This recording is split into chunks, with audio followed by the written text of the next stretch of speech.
We are live on YouTube now, so I will call to order the regular Ravenna City Council meeting for Monday, October 5th at 7 p.m.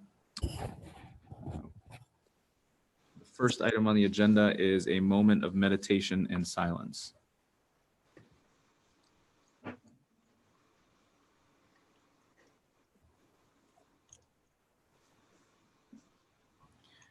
Would you please join me in the Pledge of Allegiance?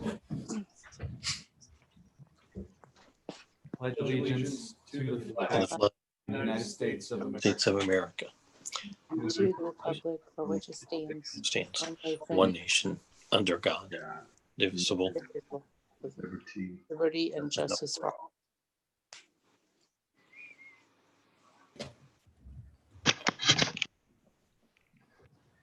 and Chelsea, would you call the roll? Mr. Kelfi, Here. Ms. West, Here. Mr. Moskin, Yes. Ms. Michael, Yes. Harris, Here. Ms. Wood, Here. Mr. Harper. Here. All right. The next item on the agenda is approval of minutes from our city council public hearing on September 8th, the regular city council meeting of September 8th, and then the special city council meeting of September 29th. Were there any corrections, additions to any of those items?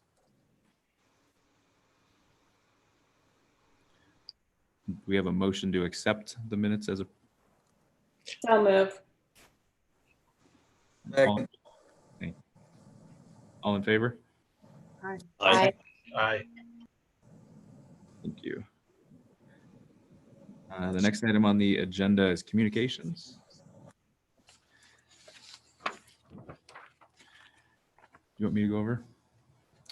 So we got a letter from the Department of Commerce, Division of Liquor Control that everybody should have gotten, notifying Clerk of Council that all permits to sell alcoholic beverages in the city of Ravenna will expire on December 1st, 2020.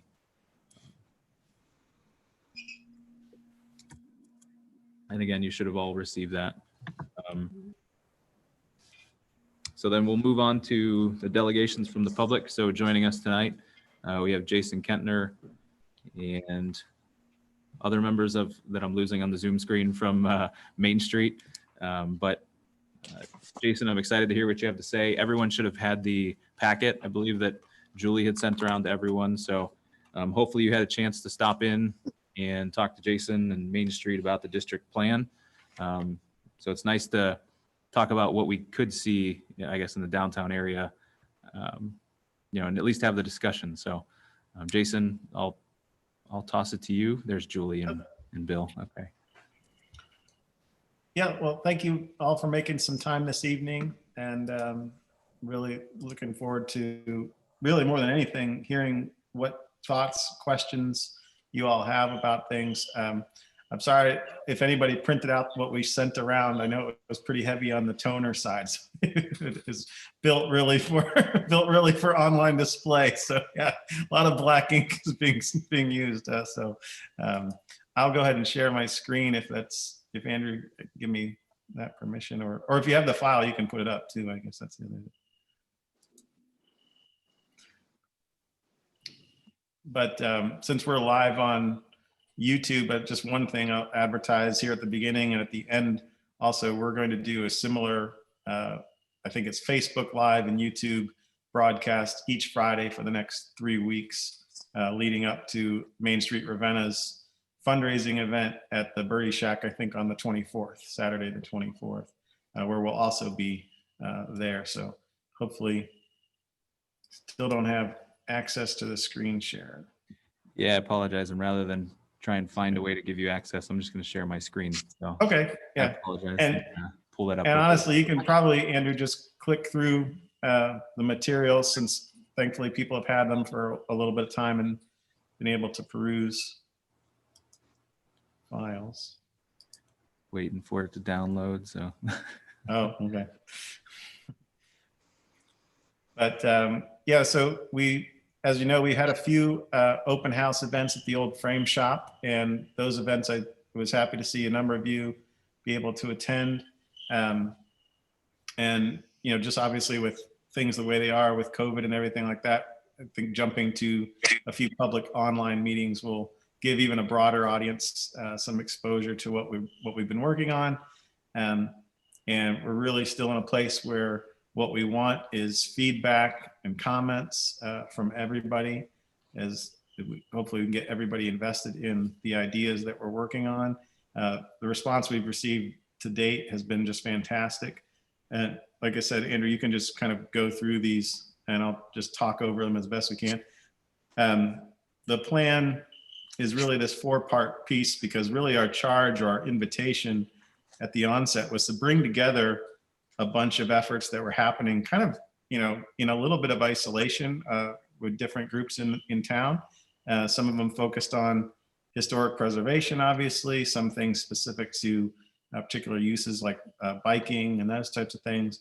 And what we've done with the plan, I think, is build a pretty big umbrella that these things all kind of fit under. And there's lots of overlap topically and even strategically about how one thing influences another. And you can just keep going through these, Andrew.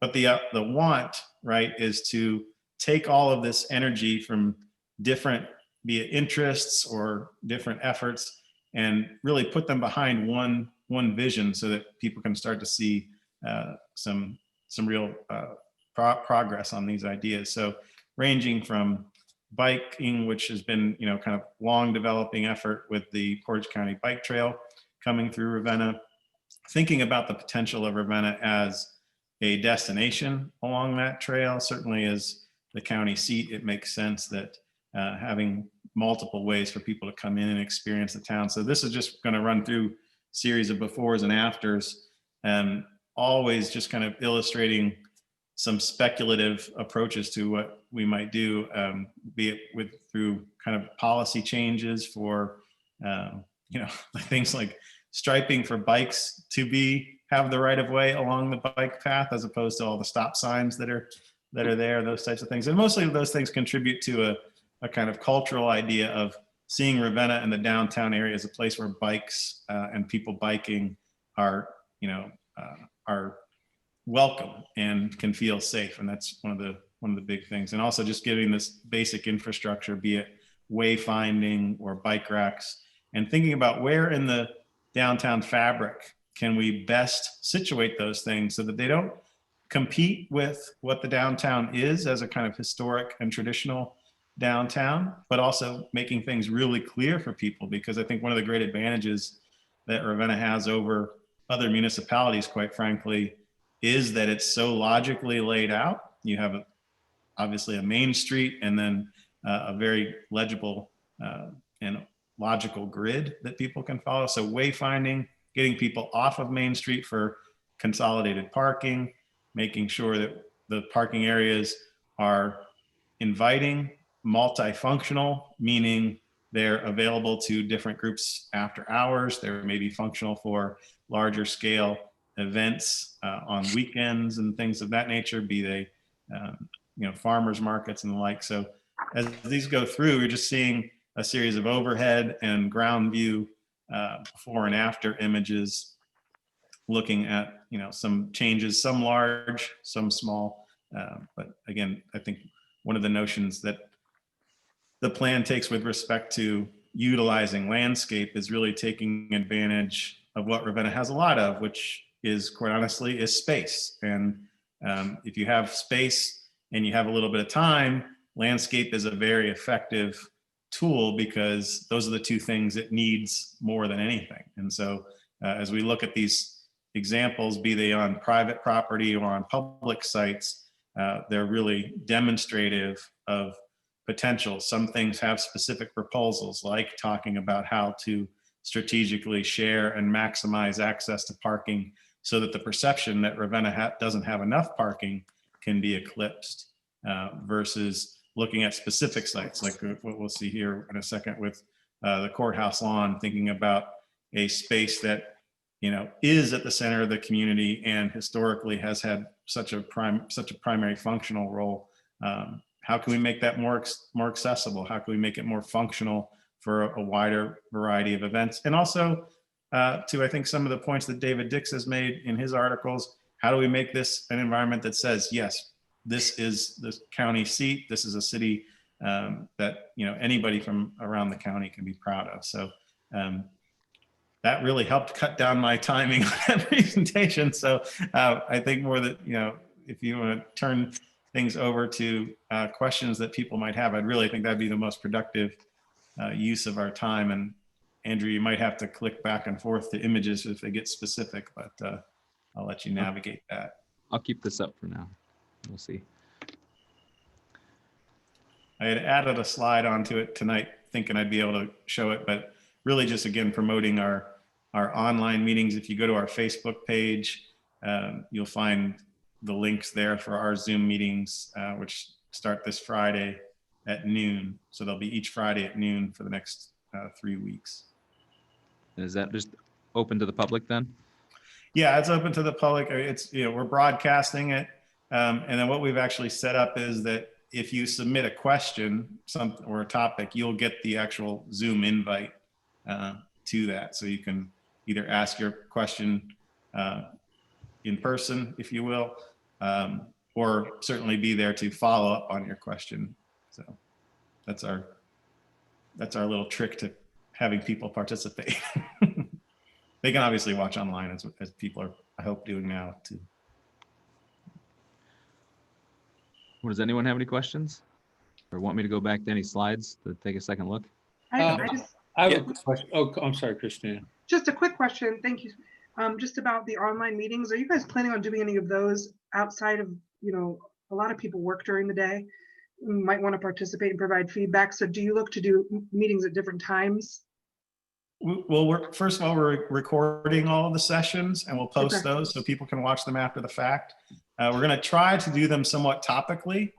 So the first one will actually start out with civic spaces. We think that that's probably our kind of fastball, if you will, in terms of people want to see what we're proposing for the core of the downtown.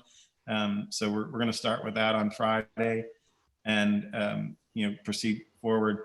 I think with respect to different times, you know, once I cut the slides together, it's a pretty light task to sit on Zoom these days and chat with people. So I think we're pretty flexible on wanting to do some after hours times and that type of thing. But if people can cut out early on a Friday, we thought we might also give them some incentive to do that and talk to us. My question was about the bike path connector to downtown. I think it's a great idea to incorporate that. It appears that we have a couple choices of what a street to bring people up and over, you know, Diamond or Cleveland or Chestnut. They all have some advantages and disadvantages. Have we decided for sure that Diamond is the way we want to bring them? And if we do that, are we going to bring them all the way up to Maine or go down Highland? I'm not sure. Some of the others are a little closer, you know, but maybe it's not feasible to have a path that can get them there from another spot. Yeah, so the answer to that question is probably like most questions, we're doing everything with a range of possibilities, and that range has to do with a range of immediacy and expense, right? If something's immediately available to us and fairly inexpensive, we want to put that on the front burner. At the same time, we're hopeful that one move creates another, and so when you start to look at, you know, North Chestnut, that, you know, that's a street where, with regard to traffic volume and those types of things, it's really well connected, it's really identifiable, but I think we're a few steps from saying we're going to put a bike route in a defined way on that route versus a place where we could look for, you know, some easier connections that can be made, you know, available to people more immediately. And I think in the end too, you want to have more than one route in, and you want to think about how do you use the community broadly and think of it as a bike-friendly community as opposed to a bike-friendly street. And that's one of the things that we've done, is basically looked at from Maine, north and south, each parallel street kind of has a different degree of intervention on it. Where we look at Highland, for example, something that's a fantastic east-west connector going to city parks on the west side through to the Giant Eagle and back of that lot on the east side, where that makes all the sense in the world to do something to allow residents to move through the community in that way and make biking a functional part of what Ravenna is doing, at the same time of finding, be it Cleveland, be it Diamond, places where we want to advertise, turn right here for great ice cream, turn right here for historic buildings, those types of things. And so I think, be it a small intervention of signage on the bike path to letting people know that they're, literally less than half a mile from downtown if they take that right turn, to giving them a dedicated bike path, which does exist in that old rail bed that basically diverges right after the existing silo plant that's there in the rendering. So that's a place where, in terms of people's want and need to ride as a family or with young kids, that type of thing, we'd really like to see a dedicated park-like connection coming deep into the downtown. That right of way dead ends basically at Main, right south, right west of Bears, there right after downtown. So that's a route that we're very interested in. But at the same time, we want to also look for logical places to make it, sensible and direct people, toward the downtown. But flipping that script in terms of letting bicycles feel comfortable, that's a big step to take. And I think, even just marking things as bicycle crossings and letting automobile traffic understand that they need to be on the lookout for that. That comes to some different habitual things. And we've got some bigger interventions. We have some things that are speculative. Can we actually on some of those east-west streets grade off as a matter of maintenance, grind off the asphalt and leave that, expose the brick, except on the side where it would be nice to have the asphalt left for a bicycle lane? Like, are those feasible or desirable, proposals? So we're proposing those things, but really as a plan, we're giving you guys, I hope, what are some measured options so that you can achieve something pretty significant in the short term, but also have a direction about how and where you want things to evolve down the road. As far as the brick goes, where do you plan on bringing that in? Because I read to bring it in from other parts of town to have it laid. And who would be taking care of the trees once they're starting to grow? Sure. So with respect to brick, the idea is to expose brick that is there under existing streets. We've seen both, in construction photos and things like that. I know we have some Google Street View photos that captured some resurfacing happening on Highland, and we know that there's brick basically an inch down, and you could expose that. So, that's a kind of topic to talk about in terms of how feasible is it? How, is that something to do? We are looking at, in terms of new brick, new changes at some of the major crossing and intersections in our district. So if you think about the intersection of Riddle and Meridian, we'd probably improve that type of intersection on a kind of four square around the city. So to kind of designate a core of the downtown. So that intersection would be improved for ADA accessibility as well as bike and traffic calming, so that you do get, again, some change that happens that actually makes an intersection more hospitable to both pedestrians and vehicles.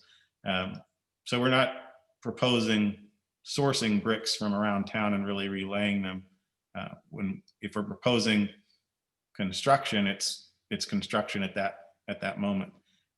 With respect to trees and their service, some of it falls on whose property is it on, that type of thing. By and large, we're trying to operate in the public right of way. And I think that's, honestly, having grown up in Ravenna, that's one of the more impressive things I think I've seen and remember from the city. whether, when I lived out east or here down in Columbus, city services aren't always what you want, what you grew up with. So the notion of having, trees being serviced and that type of thing, whether that is operationally inside of your parks department as it is here in Columbus, or becomes part of your, streets piece. But the idea of what we're doing with trees is putting them in spaces that are large enough, basically reducing the footprint of existing parking lots, say the municipal lot by Buckeye Mall and movie theater area, reducing that footprint of parking to where it's really more appropriate to what its volume needs to be, and leaving a large enough space that the question and the issue of trees in the right of way, trees in conflict with power lines, trees overgrowing, this or that, is lessened, and the viability of trees is increased because they have access to enough soil, enough water, et cetera, to grow in a healthy kind of idealized circumstance. And that's what I mean when I say you guys have space and you have some time. So give the trees the space and they'll take their time, I guess is the way to round that out. I really like, oh, sorry. I don't know who was talking. Is that Amy? Go ahead, Amy. I do like really the blueprint with the trees, especially around the courthouse area and, behind the mini mall there. I was just questioning as far as the purchase of these trees. Would that also be the property owners, like, for instance, the city owns the lot where the movie theater, is behind that area. And if it would be our responsibility to purchase that, would there be any type of grant opportunities that Main Street, would be able to apply for purchase of some of the streetscape stuff? Yeah, absolutely. And I think certainly in our conversations with Main Street, funding models and sources has been something we've given attention to. I think one of the important things to note about this project is because it brings and puts so many things under one roof, it broadens the amount of applicable grants really significantly. You can start to talk about, public and mental health and get grants to allow you to do this type of improvement. You can obviously go after things like Tree City USA and that type of thing. You can start to get on into habitat, and urban stormwater grants and that type of thing. So the spectrum of what we're dealing with is broad enough that I would hope that there's some places where you could see multiple benefits, be it like if you're getting money for bike and connectivity recreation, that some component of that might be helping to pay for something like trees and that kind of stuff. And so with respect to, individual property owners and those sorts of things, I think that's where we would want to get deeper into this and dissect it as a plan and say, okay, what mechanisms does the city really have to encourage homeowners, to encourage property owners? Some municipalities obviously take zoning approaches to that. There's municipalities that will say, if you take down a large tree, say a 20-inch caliper tree, you need to replace that same caliper dimension, with newly planted trees. There are lot coverage standards that you can look at with respect to individual properties. Now, those all are kind of mobilized by property transfers and development and, permit issues and all those types of things. So they can take some time to be implemented, but having those things there and having an agenda for where you want to go. It's also, not that, if we're talking again about time and space, if you're putting, a $500 to $1,000 tree in, I think, that's what you realistically look at for a nursery stock tree to be installed. And so if you're doing that on a property frontage that's 200 linear feet, you're talking, $5,000 on, to do that type of thing. And so that's, just bare numbers and stuff like that. Jason, I like the plan. I like the way you presented it. My question is, how comprehensive is this? Is this, because you talk about, the bike, that's been an ongoing discussion. You talk about treatment for parking lots, which I think makes a lot of sense, alleyways. Are these examples, or is this the plan? You know what I'm saying? Or, Yeah, you know, and the only other comment I'd have is how, except for the last slide that deals with the front of the courthouse on Main Street, it doesn't seem to be a whole lot going on actually on Main Street. There are parking lots, there are alleyways, there's things off of Main Street. Yeah. But where does the plan address Main Street from, say, Sycamore to Prospect? And, you know, what are we talking about putting more trees, more landscaping right on? Are we any discussion about an island in the middle of the street? That Yeah, so in terms of how comprehensive is it? I mean, you know, again, we've kind of laid out this 4-part thing so that we can think of how the different pieces interact with each other. With respect to the comprehensiveness of it as a living document, if you will, our original proposal, and we're still kind of operating under that, says we are going to provide specific site examples. So we're going to show you what we think should happen to the courthouse lawn, you know, that example. And then we're also going to provide you standards and examples so that, you know, if you wanted to move this thing into any approach you want to take, if you want to get the downtown business owners or property owners together and say, hey, yeah, we're going to adopt this, and, you know, over the next couple of years, we're going to try to do these things to, you know, screen our parking when it's an exposed rear property lot at a visible street corner. Like, we're all on the same page there. It can also be used to, you know, write small municipal zoning and those types of things. So in that regard, we're hopeful that it gives you both places where you can say, hey, that's a project and we can get behind it. And also, this is an approach we can take to things as we work on things over time. So in a sense, you could call this phase 1, right?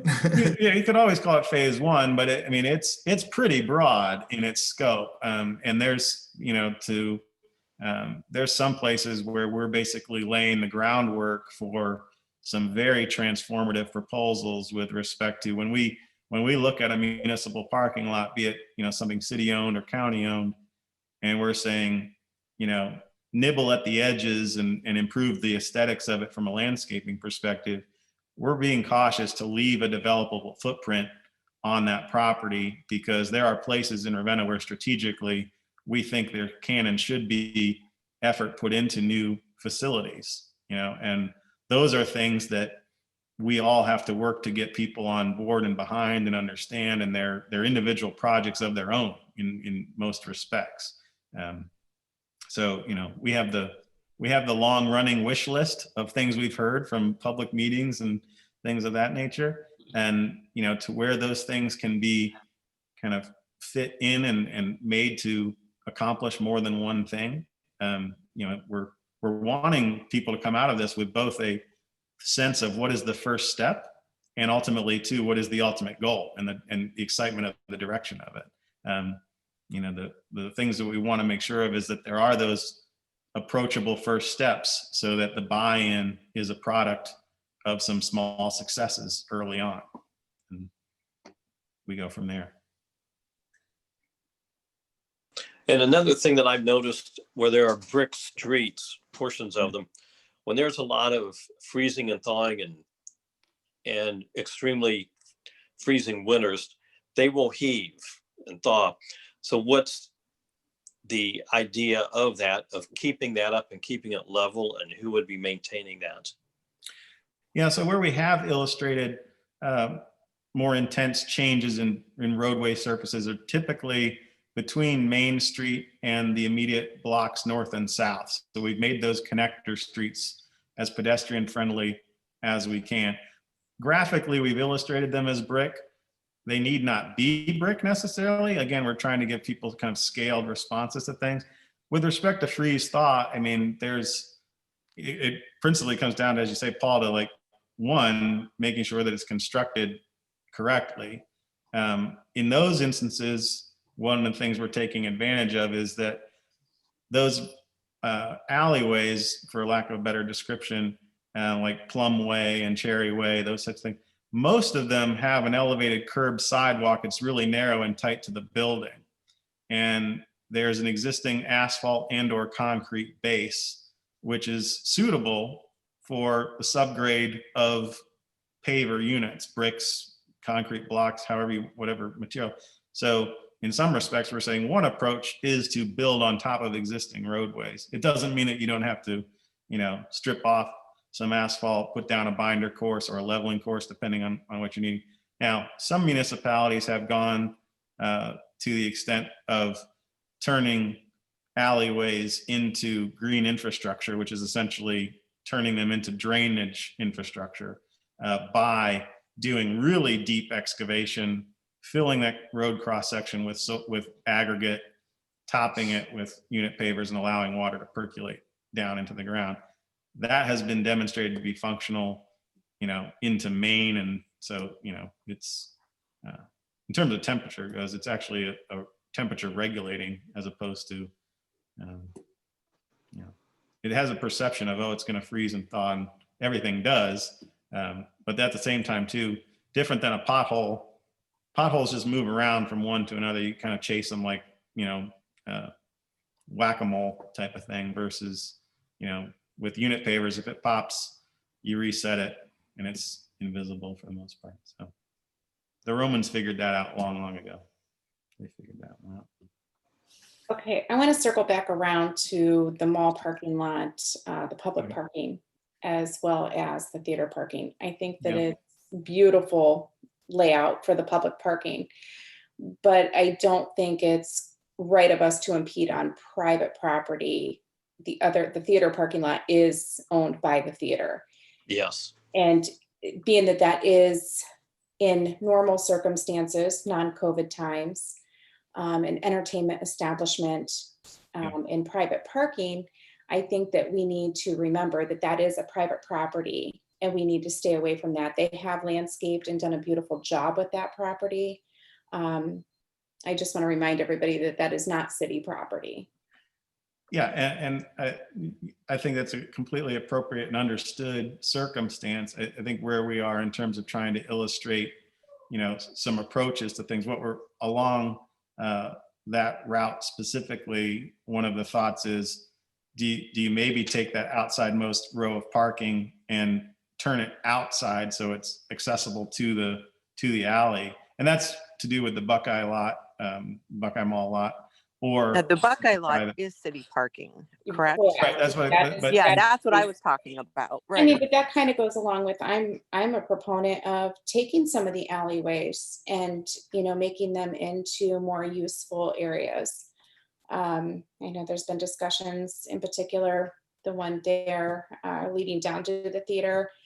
I think that the alleyways would be a great use of city property to enhance and make more feasible and usable throughout the city. yeah, I think that so a lot of the discussions we've had with respect to properties, particularly city properties, is how do we make them as multifunctional as possible so that you can get to a place where potentially private property owners aren't feeling like they have to satisfy each of their needs on their lots. Because when you start to say, oh, this business has 3 to 6 parking spaces directly behind it, that space might actually be more suitable to them as outdoor seating or, a rear kind of business opportunity. When we start to think about how can we make the existing, be it existing or new public parking accessible to people broadly, it comes to signage. We did an exercise of just taking photographs of all of the restrictive parking signs in the downtown area, and there are a lot of them.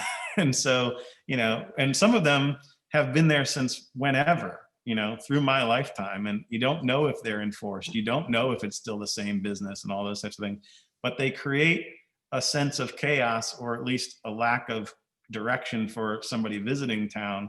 So people are coming into town in some very predictable corridors, Main Street, North Chestnut, et cetera. the grid is really legible. So if you direct people to public parking, and then the parking is marked in a consistent way, it has lighting so it feels safe at night. It has landscape so it's Ravenna and it feels, you know, a little quaint, if not hospitable to people. Those are the things we want to, you know, really make sure that people understand, because, you know, there's plenty of parking in terms of square footage and parking count. It's just a question of, do people find it conveniently? Do people have a sense that it's available and accessible? And therein lies, I hope, some of the solution we can offer. We can't make we can't make more parking on Main Street. It's only so long. It's, you know, and so when you do that, you then have to say, all right, how is our parking organized? How is it, you know, made accessible to people, be it after hours or during the normal work days?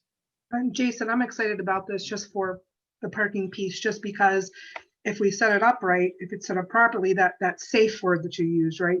People are afraid to park on Main Street or afraid to back out after leaving Guido's because people are flying through there sometimes. So being able to have safer crosswalks, crosswalks that are marked better, parking that's marked better is going to help with safety. And people are going to want to be down there. If you just throw a farmer's market down there right now, we probably aren't going to get a lot of people. But if it's more safely organized, set up, you know, we are going to attract a lot more people to come to something like that. So I'm excited for that. And that's one of those chicken and egg things, right? Because the second you start to get some street life and some vitality, cars slow down and it gets even safer, right? You know, and so the pedestrian who feels threatened is the pedestrian that's there by themselves, be it, you know, because traffic's going fast, or people just aren't thinking, I'm going to encounter pedestrians. But, you know, we can do things with signage and that type of thing to immediately make some things at least more aware, you know, from the safety standpoint. And then, you know, when you do consolidate parking and you do ask people to park and then walk through the downtown, there's all kinds of chance for the opportunistic thing, right? It's like, oh, I was here to get one thing, but I popped in or I saw a friend and I did two other things. And, you know, even if it's just people crossing the street to go to the bank as opposed to driving through on a bank, that adds to the dynamic in the street life in a sense that people live and work and play in Ravenna. And that's the message most every municipality wants to send out to people experientially, right? I have a couple questions, but I'll save some of them for Friday.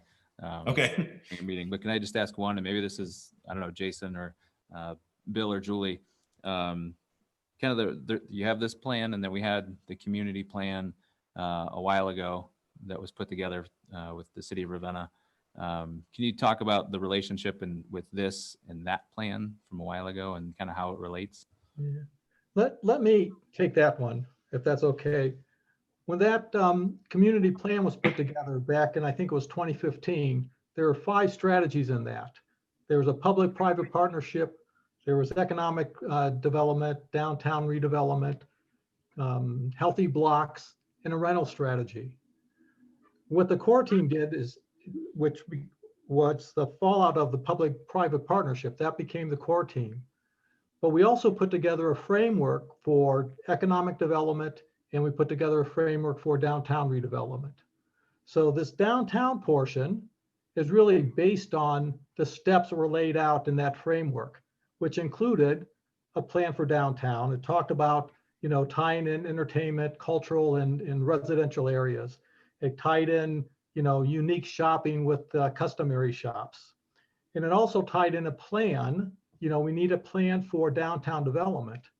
And what I like about this plan, I hope you get a sense of it, is that everything doesn't have to be done, you know, within one giant step. But it gives the opportunity for people to say, you know what, we'd like to put something over here. How does that fit in with the plan so that it can build off of that plan, so we don't have a hodgepodge of different elements that don't match up and meet. That's why we also talk to the county and explain to the county what we want to do, because there's such a big stakeholder downtown that we like to have all of that fit in at the same time. So all that ties together, but the idea that this really is a step-by-step growth. And when we developed those frameworks, we had a lot of public meetings. We presented the framework to the city council. We presented it to a number of community organizations, Rotary and such. And we also presented it to public meetings. So those all steps led up to this. So it sort of just brings things along like that. It wasn't hodgepodge or anything like that. And we tried to make sure we got public feedback through each of those steps. And that's why it's so important for everybody here to give us that feedback, because that sense of pride and sense of ownership belongs to all of us in town. So we really need to have your feedback. What do you see that sense of Ravenna should be? And what's the best way to try to put that together?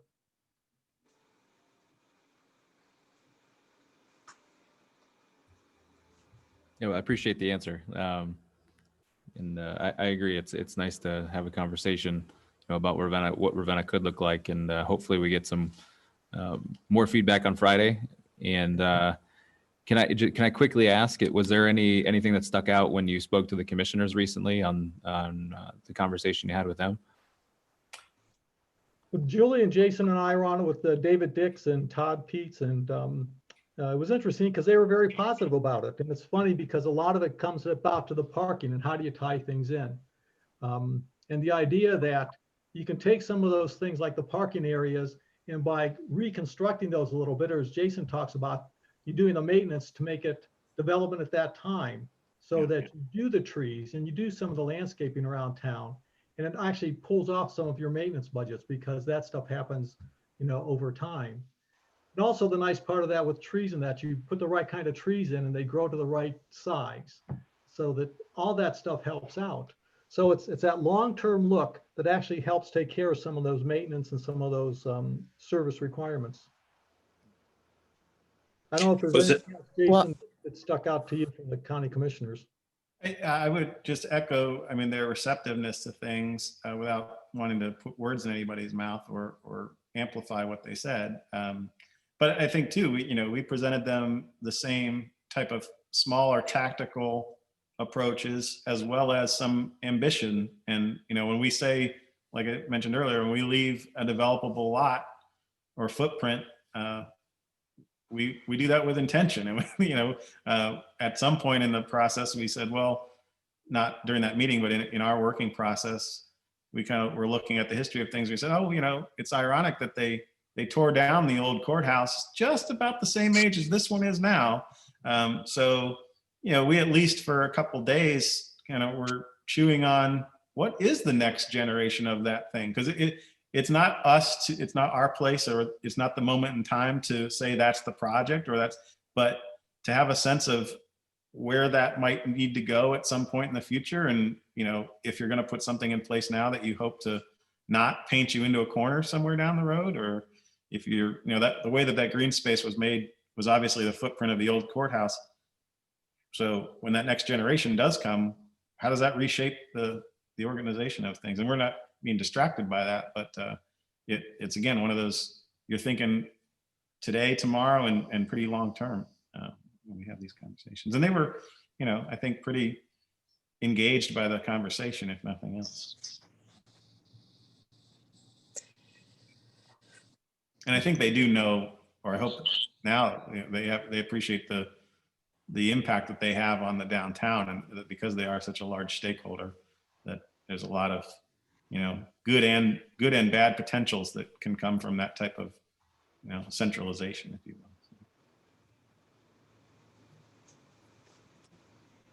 All right. So can you just repeat Friday, the information on that? And then is your survey still open on the website? The survey is still open. If people go to the website, they can have access to the surveys that we have, inclusive of general downtown one, and then there's also one respective to biking. I think we're trending into developing some more specific ones as we put proposals out there. But our meetings Fridays at noon will be broadcast on FaceTime Live and on YouTube. You can find that on our Facebook page. And again, if people email us a question, it's our email address is ravenna@implement-studio.net. That goes directly to me and everybody that's working on the project. And so we'll see what questions or comments people bring to that meeting ahead of time, and hopefully see a lot of folks on Friday. Yeah. Well, I appreciate the time. Yeah, I appreciate it too. Thank you. All right. Well, then hopefully everybody can hop on their lunch break Friday. Hopefully. Like I said, we'll be recording it, and if we tried the 2 to 6 window, and I steer clear of the happy hour window for the most part, but we'll try to find the most functional time period as best we can. And we will be there at the end of the month, and we're ultimately working toward a downtown display that we hope will be accessible pretty readily to people by the end of the month. So. All right. Well, thanks for your time. Yeah, thank you all. Thank you.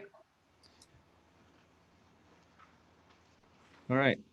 Well, the next item on the agenda is the report of officials, which Chelsea sent out earlier today. Was there any questions, corrections? I see Chief Cleveland's on with us.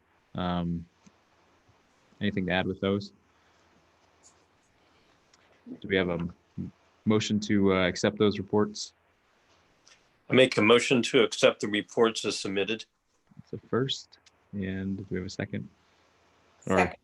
Thank you. All in favor? Aye. Thank you. All right, so committees will be on October 13th at 5:30, starting with utilities. Mr. Moskin. At this point, there is nothing for the 13th. Okay. And information systems, Ms. Wood? We have one for tonight and then to be determined. All right. And planning committee, Mr. Karas? We have 3 items for consideration tonight, and we will need a meeting next Tuesday. Committee of the whole will be on Monday, October 19th at 7 o'clock. Next item is public health and safety, Ms. Michael.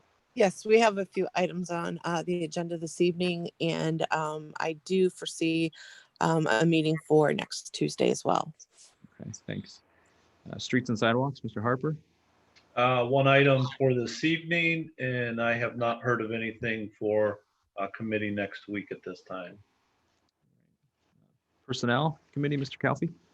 Yes, we will have a committee meeting and an item for the committee meeting next week. Thanks.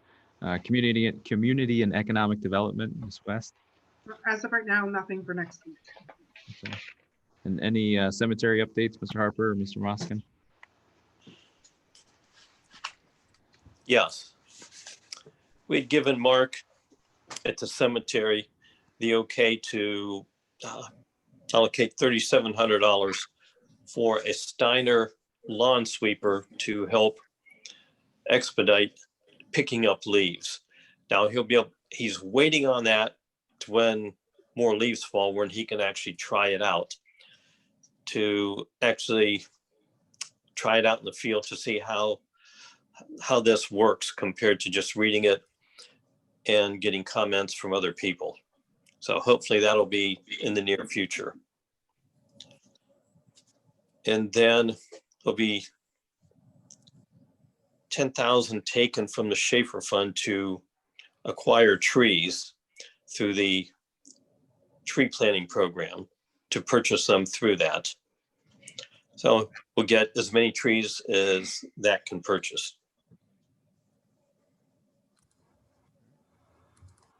And I'll just add that we did meet with Mr. Kettner, who was just on last Wednesday, in regard to shaping and redeveloping the back section of the cemetery. So we're getting close to being in agreement on how that's going to be laid out and where the roads and everything are going to go. So we're getting close on that. Yeah, a lot of dirt being moved. And then as soon as I get the joint meeting, I'll let everybody know. I have not heard back as of today from the township.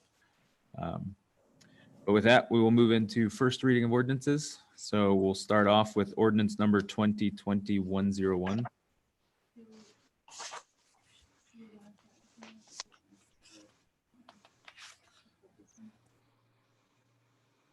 Oh, I'm sorry. Okay. We'll start with 2020-101 then. Okay. An ordinance authorizing the mayor to enter into an agreement to purchase 3 new vehicles and appropriating $70,539 from the CI fund for police department and declaring an emergency. And this is Public Health and Safety, Ms. Michael. Yeah, this is for the purchase versus a lease on new vehicles for the police department. Any questions or comments on this?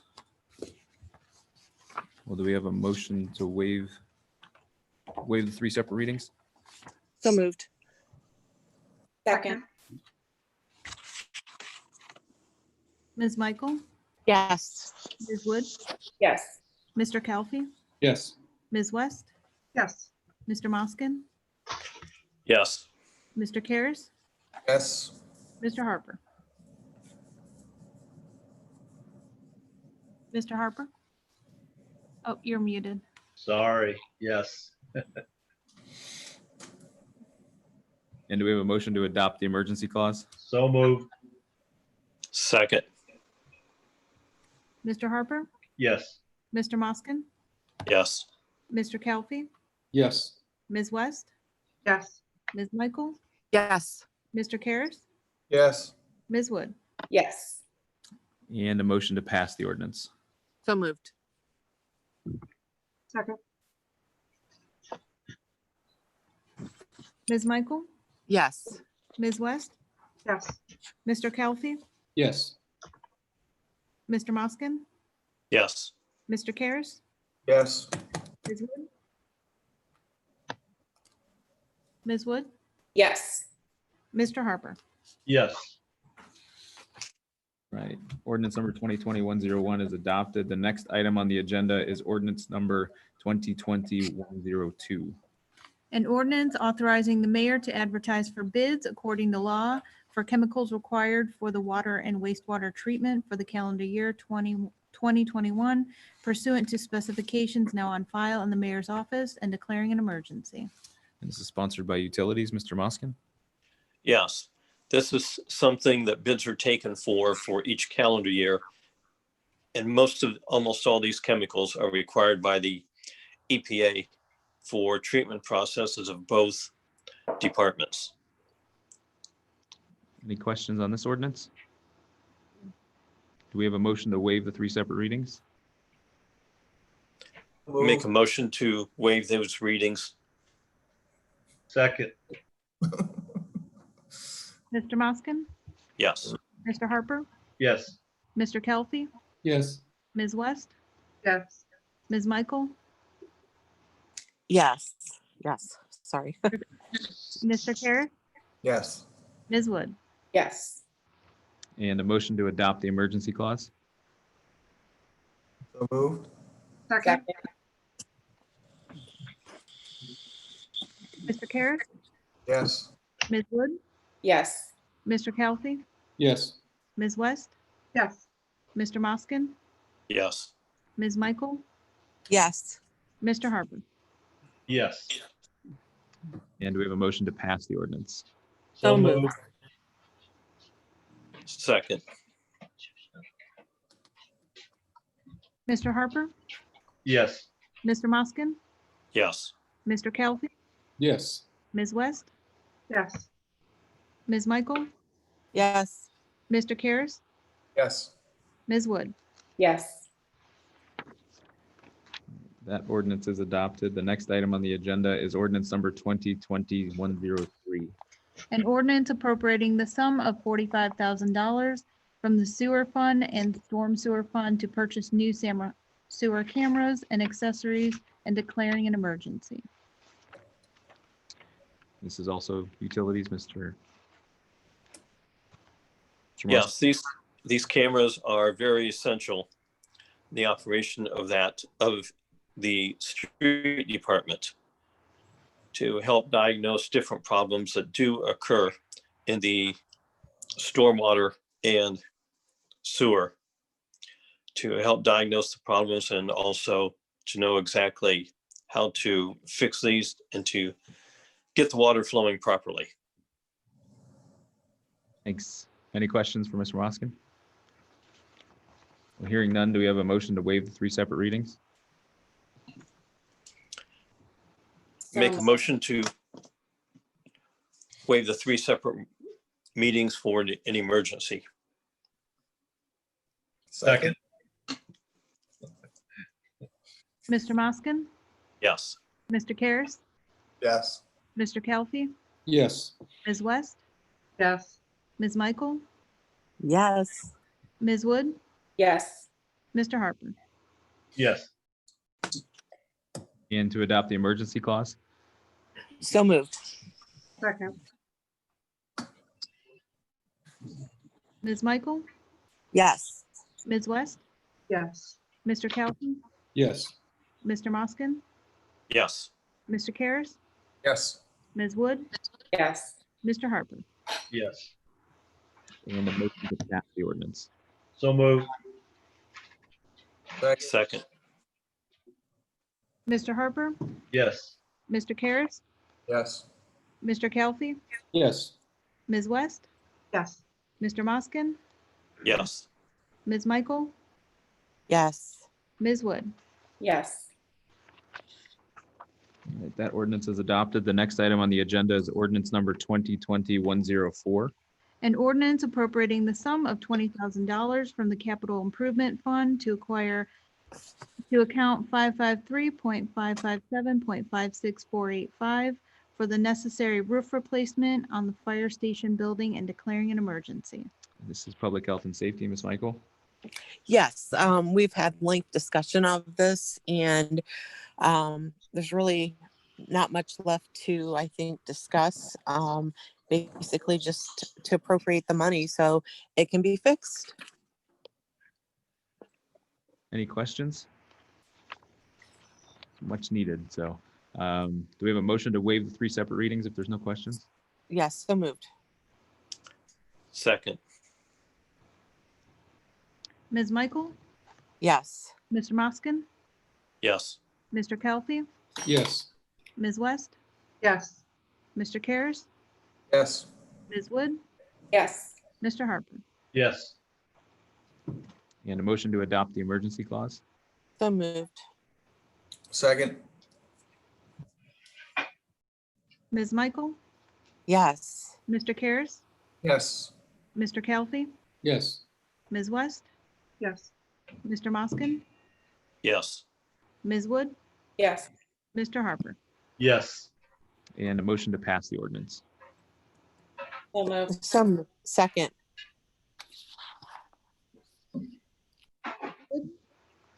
Yes. Ms. Michael, Yes. Mr. Kelfi, Yes. Ms. West, Yes. Moskin, Yes. Mr. Karas, Yes. Mr. Harper. Yes. That item is adopted. The next item on the agenda is ordinance number 2020-105. An ordinance authorizing the mayor to apply for a fire/EMS grant through Firehouse Subs for the purchase of miscellaneous fire/EMS equipment in the fire department and declaring an emergency. And this is also Public Health and Safety, Ms. Michael. Yes, this is for $25,000 and we did talk about this in committee. And to my knowledge, I don't believe that there is a match. Any questions on this item? Anything to add, Chief?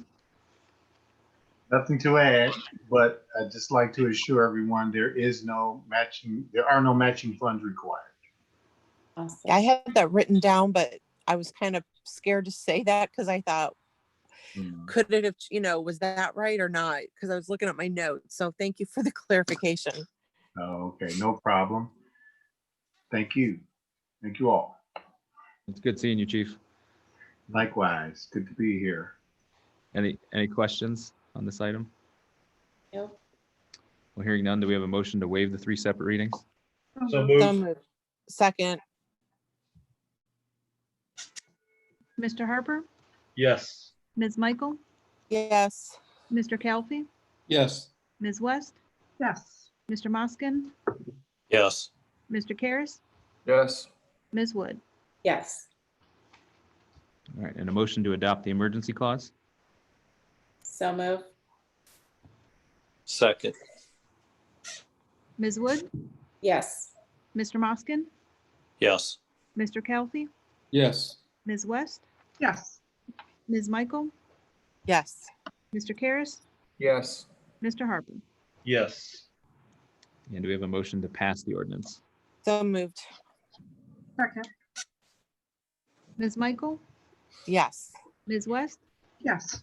Mr. Kelly, Yes. Mr. Moskin, Yes. Mr. Karas, Yes. Ms. Wood, Yes. Mr. Harper. Yes. All right, that item is adopted. The next item on the agenda is ordinance number 2020-106. An ordinance approving the donation of 8 halophane streetlights to Grove City, Ohio, and declaring an emergency. And this is sponsored by Streets and Sidewalks. Mr. Harper? Yes, Mr. Finney did a good job explaining the story behind those lights. This is a donation and there will be absolutely no cost to the city. Any other questions on this? Do we have a motion to waive the 3 separate readings? So moved. Second. Ms. West, Yes. Ms. Wood, Yes. Mr. Kelly, Yes. Mr. Moskin, Yes. Ms. Michael, Yes. Mr. Karas, Yes. Mr. Harper. Yes. And a motion to adopt the emergency clause? So moved. Second. Ms. Michael, Yes. Ms. Wood, Yes. Mr. Kelly, Yes. Ms. West, Yes. Mr. Moskin, Yes. Mr. Karas, Yes. Mr. Harper. Yes. And a motion to pass the ordinance? So moved. Second. Mr. Harper, Yes. Mr. Moskin, Yes. Mr. Kelly, Yes. Ms. West, Yes. Ms. Michael, Yes. Mr. Karas, Yes. Ms. Wood. Yes. All right, that ordinance is adopted. The next item on the agenda is ordinance number 2020-107. An ordinance authorizing the mayor to apply for a grant through Ohio North Youth Soccer for the recreational soccer program and declaring an emergency. And this is sponsored by Planning Committee. Mr. Karas? Yeah, we've got a couple of grant applications on the agenda. This is the first one for $500. The only stipulation is that the $500 can't pay for more than half the program. So the budget is listed as $1,000. And this is for the soccer program. Any questions on this item? Do we have a motion to waive the 3 separate readings? So moved. Second. Mr. Kelly, Yes. Mr. Moskin, Yes. Ms. West, Yes. Ms. Michael, Yes. Mr. Karas, Yes. Ms. Wood, Yes. Mr. Harper. Yes. And to adopt the emergency clause? So moved. So moved. Second. Mr. Kelly, Yes. Ms. Michael, Yes. Ms. West, Yes. Mr. Moskin, Yes. Yes. Mr. Karas, Yes. Ms. Wood, Yes. Mr. Harper. Yes. And a motion to pass? So moved. Second. Mr. Kelly, Yes. Ms. Wood, Yes. Ms. West, Yes. Mr. Moskin, Yes. Ms. Michael, Yes. Mr. Karas, Yes. Mr. Harper. Yes. Item on the agenda is ordinance number 2020-108. An ordinance authorizing the mayor to apply for a grant through Target for the recreational soccer program and declaring an emergency. Similar to the last one, but sponsored by Planning. Mr. Karas?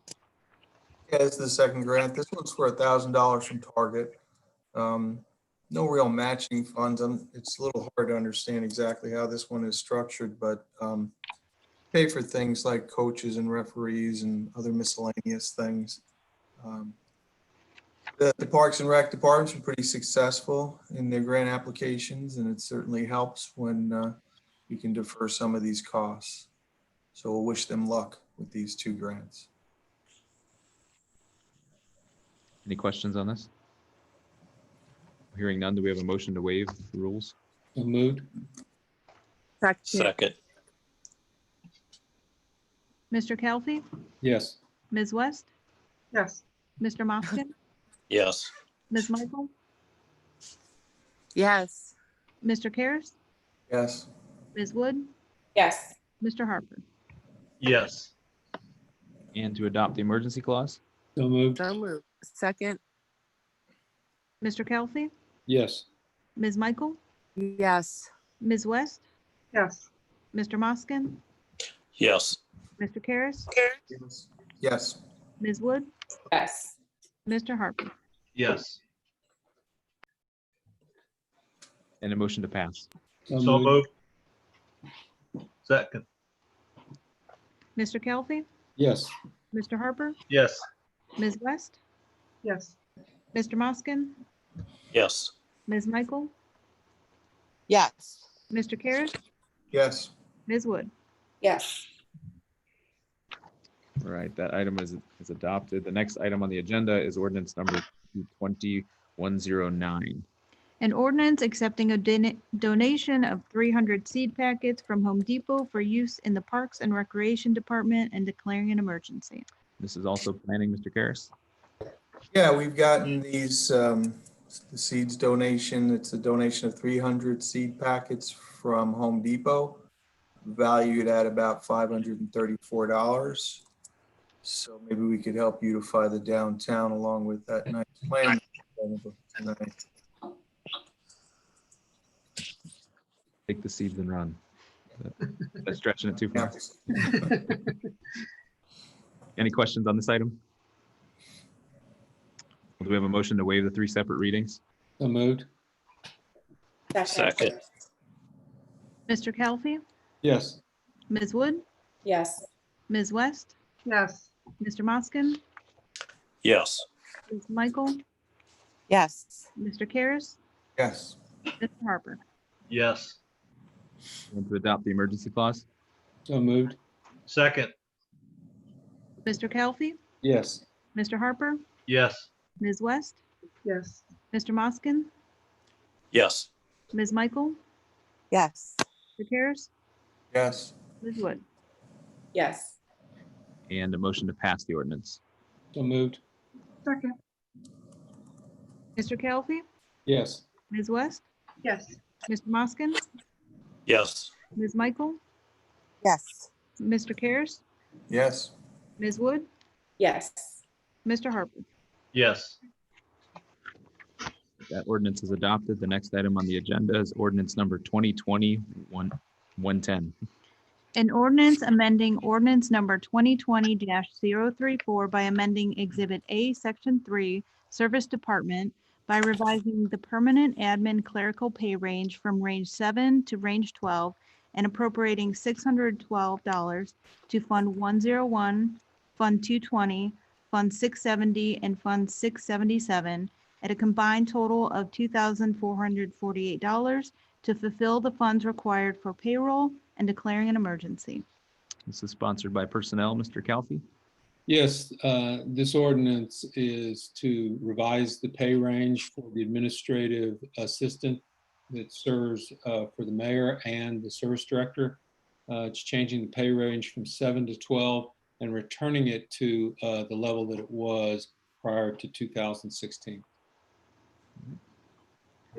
Any questions on this item or anything to add? Yeah.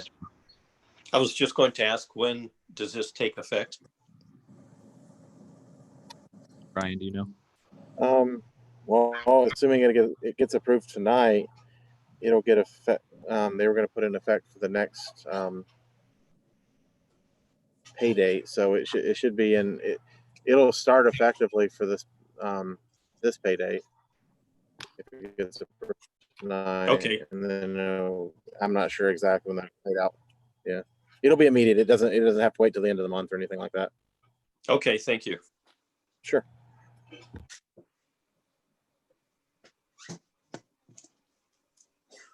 It looks like we have a typographical error on Exhibit A. So range 7 should say range 12. From range 7 to range 12, yeah. So is there any other questions on this item? Hearing none, do we have a motion to waive the 3 separate readings? So moved. Second, Ms. Michael, Yes. Mr. Moskin, yes. Mr. Kelfi, Yes. Ms. West, Yes. Mr. Karas, Yes. Ms. Wood, Yes. Mr. Harper. Yes. And a motion to adopt the emergency clause? So move. Second. Ms. Wood, Yes. Ms. West, Yes. Mr. Kelfi, Yes. Mr. Moskin, Yes. Ms. Michael, Yes. Mr. Karas, Yes. Mr. Harper. Yes. And a motion to pass the ordinance? So moved. Second, Mr. Harper, Yes. Mr. Karas, Yes. Mr. Kelfi, Yes. Ms. West, Yes. Mr. Moskin, yes. Ms. Michael, Yes. Ms. Wood. Yes. All right, the next item on the agenda is ordinance number 2020-111. An ordinance authorizing the mayor to enter into a contract with Ferguson Waterworks for the installation, equipment, and replacement of the water meters throughout the distribution system and declaring an emergency. And this is sponsored by Utilities, Mr. Moskin. I've also got Mr. Reynolds here too. Okay, I know this is to get this moving forward and to give the okay to have these master meters purchased going through the Ferguson Waterworks Company. That way, this project can get started very soon. Anything you'd like to add? Any questions on this item? Well, hearing none, do we have a motion to waive the 3 separate readings? So move. Second, Ms. Wood, Yes. Mr. Moskin, yes. Mr. Kelfi, Yes. Ms. West, Yes. Ms. Michael, Yes. Mr. Karas, Yes. Mr. Harper. Yes. Do we have a motion to adopt the emergency clause? So moved. Second. Ms. West, Yes. Mr. Karas, Yes. Mr. Kelfi, Yes. Mr. Moskin, Yes. Ms. Michael, Yes. Ms. Wood, Yes. Mr. Harper. Yes. And a motion to pass the ordinance? So moved. So move. Second. Ms. West, Yes. Ms. Wood, Yes. Mr. Kelfi, Yes. Mr. Moskin, Yes. Ms. Michael, Yes. Mr. Karas, Yes. Mr. Harper. Yes. All right, that ordinance is adopted, and I know we still have to vote on the bonds, but thanks, Mike, for being here and answering all the questions that we had and the bid spec that he put together. So thanks for all your work on walking us through this entire thing. Very So it's a welcome. big project. Thank you. So that ordinance is adopted. The next item on the agenda is ordinance number 2020-112.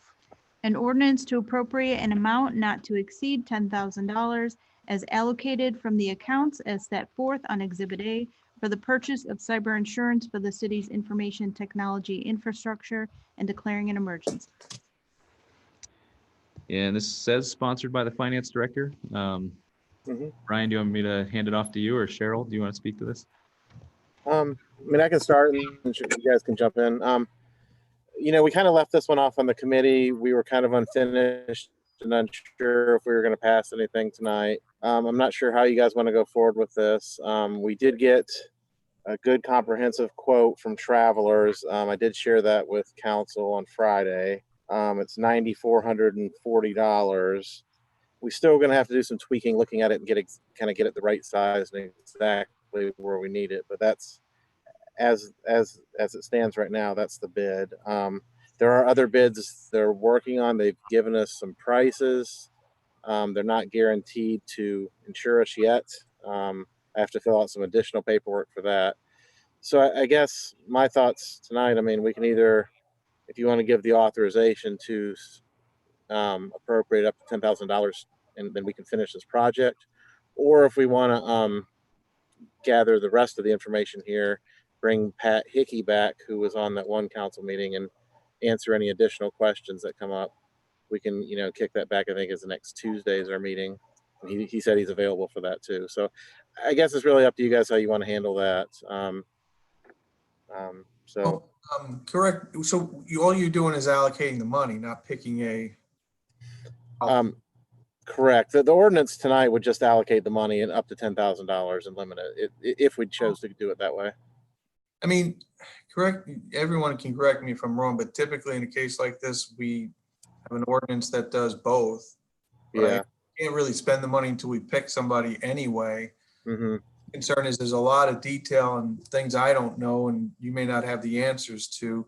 No, I probably don't. Wrong that there were 3 quotes, Mhm. 2 We in received one them document, and then 1 separate at bay asset. I don't remember who the third was. Is that? So there are 3 quotes that we have right now. One's a for sure. They said they will insure us. It's Travelers. They do a lot of these. They do it for a lot of different cities. It's a comprehensive one. There's 2 other ones that have given us prices, but they have not committed to for sure insuring us right now until they get some more information. And then there's a 4th one.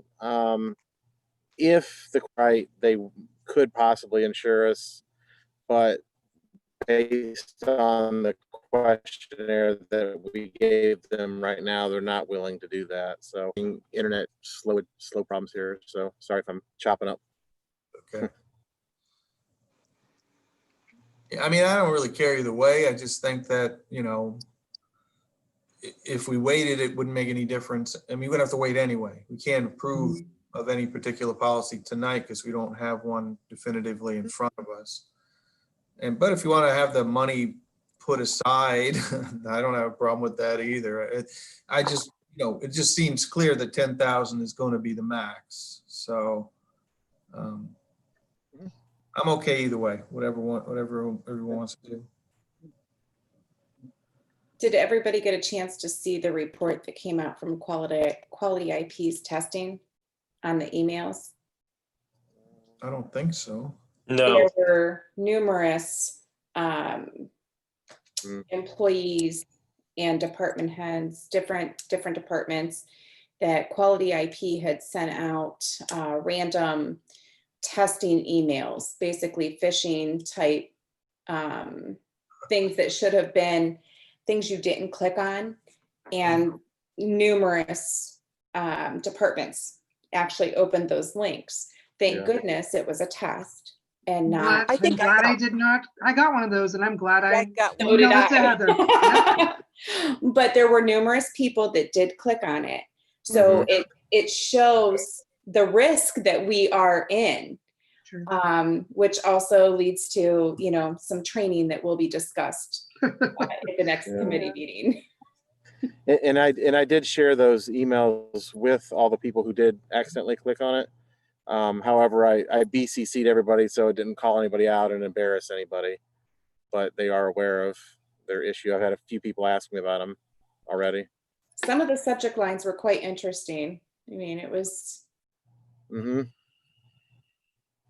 think it was 24. But definitely shows that we need to move forward on the cyber insurance. You know, we have a legitimate policy in front of us that we can vote on. It's important. There was the will of council to move it forward this evening. Yeah, I'm okay with it, Cheryl. Okay. Okay. Well, do we have any other questions? Not a question, just a comment. I thought it was interesting as I was looking at it that there's $100,000 deductible on it. And so I'm wondering what kind of losses would we be experienced up to $100,000 before the insurance even kicks in? It was just a thought. I guess I'd like that explained a little bit more. Was it 100 or 1,000? It was 1,000 on most items. Yeah, I thought it was 1,000. There was, let me look at it real quick. They don't call it a deductible, they call it something else. It's the retention fee, Yeah, which annoys the hell out of me. It's like, just go with it. which, Yeah. I mean, it varies between 5,000, 10,000. Oh, yeah, you're talking about the Travelers one, you're right. Yeah, on the Travelers one. On the other ones, it was a little bit different. The others were a little more reasonable. Yeah. Yeah, one appeared to be better than the other. Cheaper. Cheaper, and also if you look, the coverage was better. It was funny because the more reasonable one actually had a little bit better coverage. Mhm. Yeah, but I think it's difficult to know. I think we do need to have an expert. And Brian, did you say we will on Tuesday? He is available on Tuesday. I did check with him today. So he'll be available next Tuesday. Yeah, it would be helpful for him to explain exactly what those differences are. Okay. So, I mean, I could not, you could either approve that tonight, or you could do a special next week, or I could just bring him in. There's a lot of different options I guess we could do. Yeah, because he's Go ahead. typically available on Tuesdays, so we would probably need to have a special meeting to approve for him. Yeah, well, because next week we have a Tuesday meeting anyway, I believe. A committee, though. Is it Columbus Day? Committee, yes. Yeah. Committee. I mean, we need to know which policy to pick or whatever. We need an option in front of us to vote on. But I'm okay if you want to allocate the money tonight. It's just, either way, it's not going to speed anything up. That's fair too.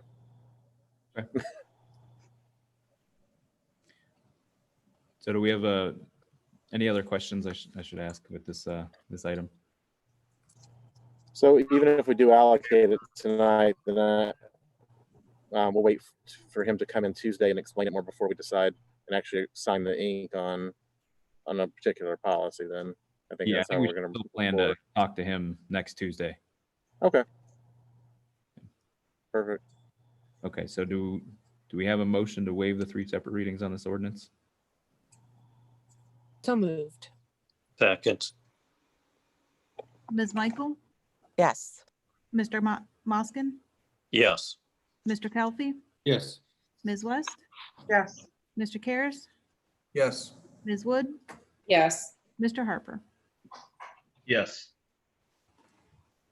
And a motion to adopt the emergency clause? So moved. Second, Mr. Harper, Yes. Mr. Moskin, yes. Mr. Kelfi, Yes. Ms. West, Yes. Ms. Michael, Yes. Mr. Karas, Yes. Ms. Wood. Yes. And a motion to pass the ordinance? So moved. Second, Ms. Michael, Yes. Mr. Moskin, yes. Mr. Kelfi, Yes. Ms. West, Yes. Mr. Karas, Yes. Ms. Wood, Yes. Mr. Harper. Yes. All right, that ordinance is adopted. The next item on the agenda is ordinance number 2020-113. An ordinance authorizing the issuance and sale of not to exceed $2,100,000 of bonds to pay costs of acquiring and installing water meters, including all necessary appurtenances thereto, and declaring an emergency. Again, this is sponsored by the finance director, Brian. Mr. Huff. Yeah, so I checked for an update on this with Amanda Gordon, who's come to previous council meetings. She's just getting the bids in now. I don't have all the exact bids, but we're just looking for the different prices. I just need the authorization to move forward, but I don't have the actual bids yet. I'm hoping the interest rates come in extremely low like last time. I think we were just under 1.5% for our last borrowing for the Honeywell. So that'd be the target number I'd hope for again. Any questions for Mr. Huff? Well, do we have a motion to waive the 3 separate readings? So moved. Second, Ms. West, Yes. Mr. Moskin, yes. Mr. Kelfi, Yes. Ms. Michael, Yes. Mr. Karas, Yes. Ms. Wood, Yes. Mr. Harper. Yes. And to adopt the emergency clause? So moved. Second. Ms. Wood, Yes. Mr. Moskin, Yes. Mr. Calfee, Yes. Ms. West, Yes. Ms. Michael, Yes. Mr. Karas, Yes. Mr. Harper. Yes. And to pass the ordinance? So moved. So moved. Second. Mr. Harper, Yes. Ms. Michael, Yes. Mr. Calfee, Yes. Ms. West, Yes. Mr. Karas, Yes. Mr. Moskin, Yes. Ms. Wood. Yes. All right, that ordinance is adopted. The next item on the agenda is ordinance number 2020-114. An ordinance accepting a proposal provided by Love Insurance Agency, a copy of which is attached hereto and marked Exhibit A for the renewal of insurance coverage for the period September 14th, 2020 through September 14th, 2021, and declaring an emergency. And this is sponsored by the Finance Director, Mr. Huff. Yeah, I think we covered this one pretty well in committee. No additional changes or anything like that. This is just a renewal of our standard coverage that we have every year. And this is the best bid that we got in. Any questions on this? Do we have a motion to waive the 3 separate readings? So moved. Second. Ms. Michael, Yes. Mr. Karas, Yes. Mr. Calfee, Yes. Ms. West, Yes. Mr. Moskin, Yes. Ms. Wood, Yes. Mr. Harper. Yes. And a motion to adopt the emergency clause? So moved. Second. Ms. Wood, Yes. Ms. West, Yes.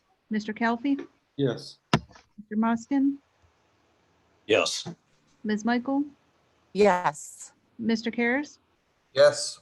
Mr. Harper. Yes. And do we have a motion to pass the ordinance? So moved. Second. Ms. Michael, Yes. Mr. Moskin, Yes. Mr. Calfee, Yes. Ms. West, Yes. Mr. Karas, Yes. Ms. Wood, Yes. Mr. Harper. Yes. All right, that ordinance is adopted. The next item on the agenda is ordinance number 2020-115.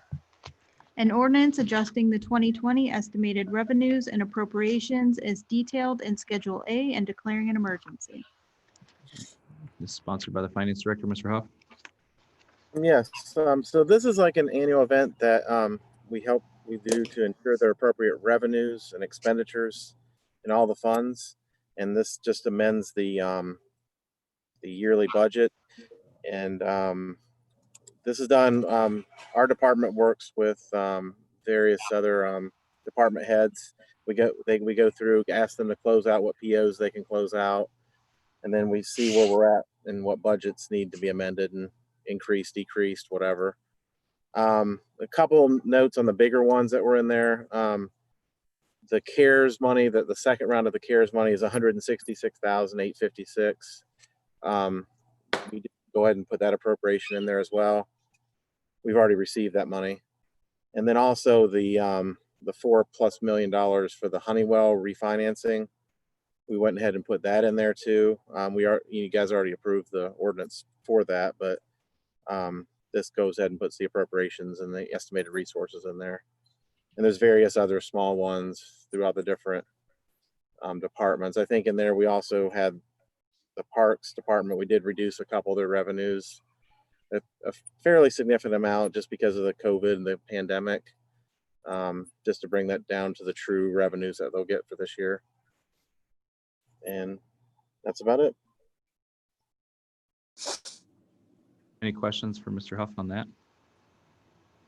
No. Do we have a motion to waive the 3 separate readings? So moved. Second. Ms. Wood, Yes. Ms. Michael, Yes. Mr. Calfee, Yes. Ms. West, Yes. Mr. Moskin, Yes. Mr. Karas, Yes. Mr. Harper. Yes. And a motion to adopt the emergency clause? So moved. Second. Ms. Michael, Yes. Mr. Kelfy, Yes. Ms. West, Yes. Mr. Moskin, Yes. Mr. Karas, Yes. Ms. Wood, Yes. Mr. Harper. Yes. And a motion to pass the ordinance. So moved. Second. Mr. Kelfy, Yes. Mr. Moskin, Yes. Ms. West, Yes. Ms. Michael, Yes. Mr. Karas, Yes. Ms. Wood, Yes. Mr. Harper. Yes. All right, that ordinance is adopted. We will skip 116. That was the special you said? Yeah. That was our special meeting that we had. So the next item on the agenda is ordinance number 2020-117. An ordinance appropriating the sum of $787.79 for the city's July unemployment liability obligation based on the notice of benefits paid by the state of Ohio and declaring an emergency. And this is sponsored by the finance director, Mr. Huff. Yes, so it looks like there's 3 employees. It looks like, looks like all Parks and Rec employees that were still on there for the August period, pretty small amounts, but they did remain on there probably for programs that are not being actively done right now. Do you anticipate any more of these, Mr. Huff? Or hard to say? I can't tell you that for sure. I'm not sure. Very small amounts if we do get them, but I don't know for sure. I can check into that and kind of let you know and let council know. Are there any other questions on this? Do we have a motion to waive the 3 separate readings? So moved. Second. Ms. Michael, Yes. Mr. Moskin, Yes. Mr. Kelfy, Yes. Ms. West, Yes. Mr. Karas, Yes. Ms. Wood, Yes. Mr. Harper. Yes. And to adopt the emergency clause? So moved. Second. I'm sorry, who was second? Amy. You mean? Mr. Harper, Yes. Ms. Michael, Yes. Mr. Kelfy, Yes. Ms. West, Yes. Mr. Moskin, Yes. Mr. Karas, Yes. Ms. Wood. Yes. And a motion to adopt the emergency clause? So move. Second. Mr. Karas, Yes. Ms. West, Yes. Mr. Kelfy, Yes. Mr. Moskin, Yes. Ms. Michael, Yes.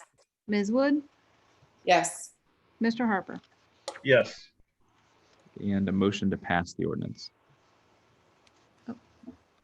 We did them all. Did I repeated myself? Okay.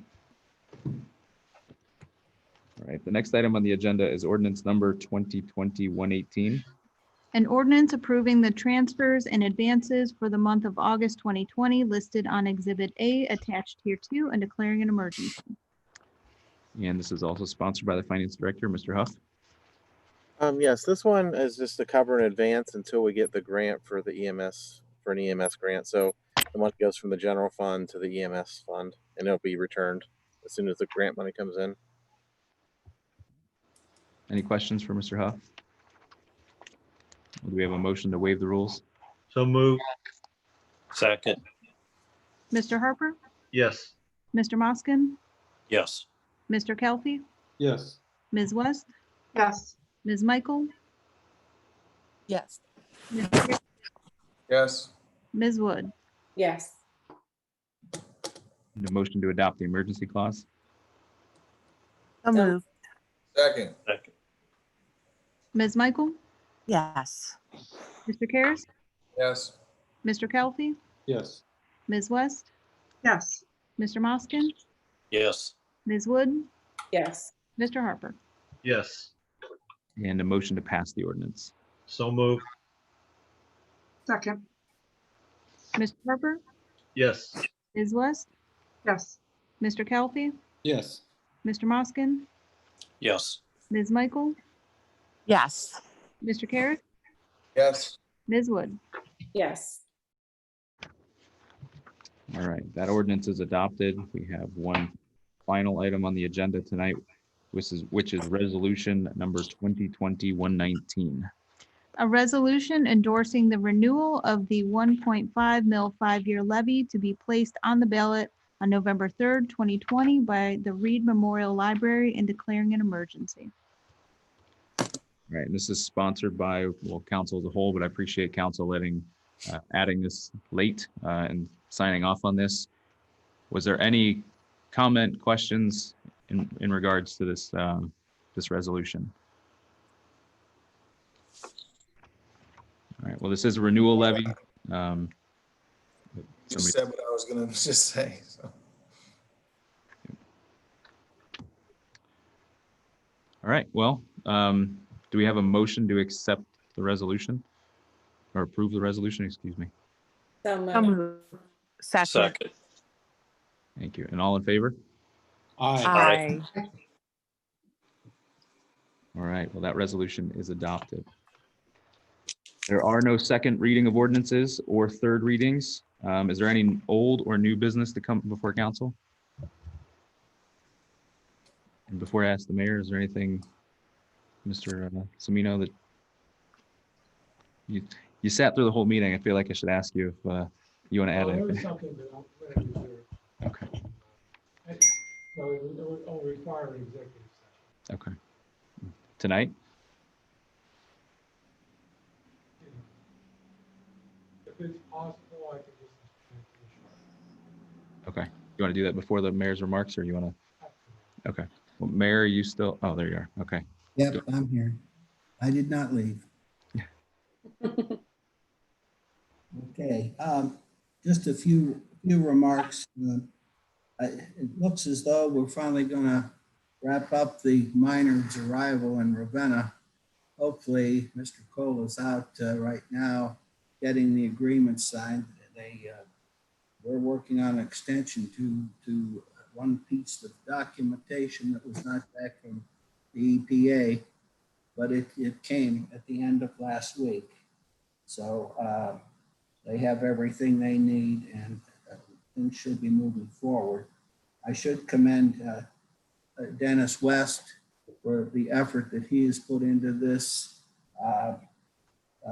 There's a lot of work behind the scenes, and he's been very active with helping to get this thing to the approval point, as well as Mr. Cole, who has worked very hard on this. But for the city of Ravenna, this is an important thing to happen, and I'm looking forward to everybody being signed, sealed, and delivered, and then we know for sure that we've got that coming. There was a ribbon cutting on Saturday that I attended with the new barber shop. It's here in town. It's where downtown Betty was before, so they're still cutting hair there. But there's a young gentleman in there that is doing that. A number of you, if you read the paper today, you saw that the Halloween schedule, a number of you talked to me about looking at allowing the door-to-door trick or treat. And we are having the car part of this at the city park, where the people will have a scheduled time and drive through and pick up their candy.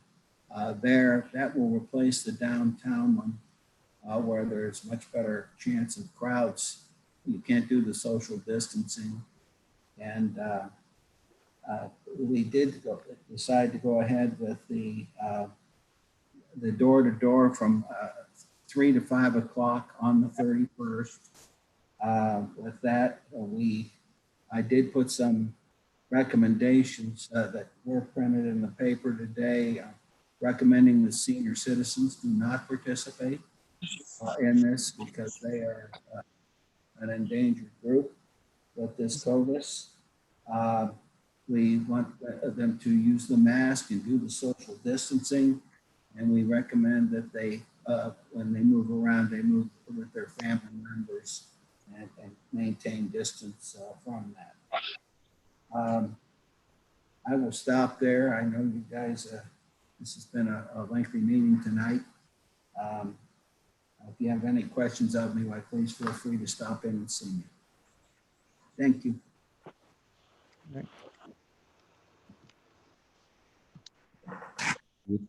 With that, you want to go into executive or should we? Yeah. I just want to make sure when we make the motion, there's on the record what the reason is for So pending legal matter. Okay. Well, do we have a motion to go into executive session for a pending legal matter? Excuse me. I make a motion to go into executive session for legal problems.